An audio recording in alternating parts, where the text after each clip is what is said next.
What is our shadow self, and why is it important to learn to embrace it? As human beings, we are all completely unique in our personalities and characteristics, and because we are made of flesh and blood, there are parts of our nature that are naturally flawed because we are not supposed to be perfect. This side of ourself is known as the shadow self, and this is often the part of us that we might either be completely conscious of or unconscious of, but either way we are not always comfortable accepting. However, a big part of becoming more conscious is having the maturity and insight to accept every part of you, and this of course includes the parts that we would rather keep hidden, as we are not always comfortable acknowledging that they are there. It may be that you have a problem with anger or jealousy, which both stem from fear and insecurity, and yet negative emotions are equally as important as positive, because although they may cause you to dislike an aspect of yourself, there is still a reason that you experience them which needs to be explored, so you can learn to understand yourself better and why you react and behave the way you do, because there's always an underlying issue for doing so.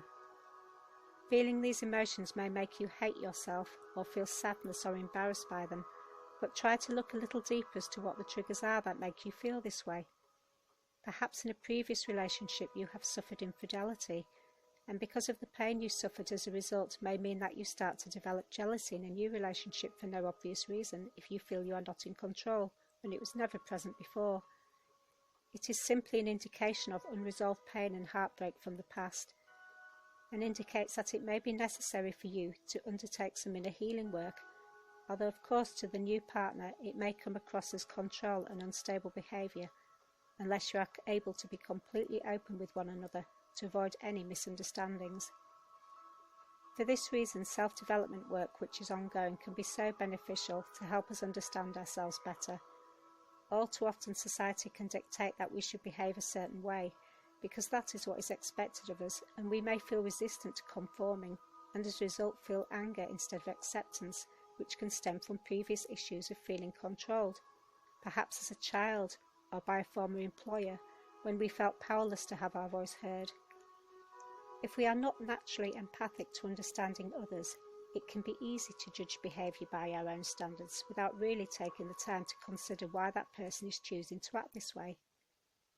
It is also possible that we may at times meet another person that we just do not bond with and cannot understand the reasons why. This is because that person is mirroring something back to us that we do not like within ourselves, even though there may be nothing wrong with them in themselves. This can be a huge learning curve in looking at the bigger picture and seeing what this can teach us and how it can help us grow, instead of what is immediately obvious, so we can learn to then not only unconditionally love and accept everything about ourselves, but others also.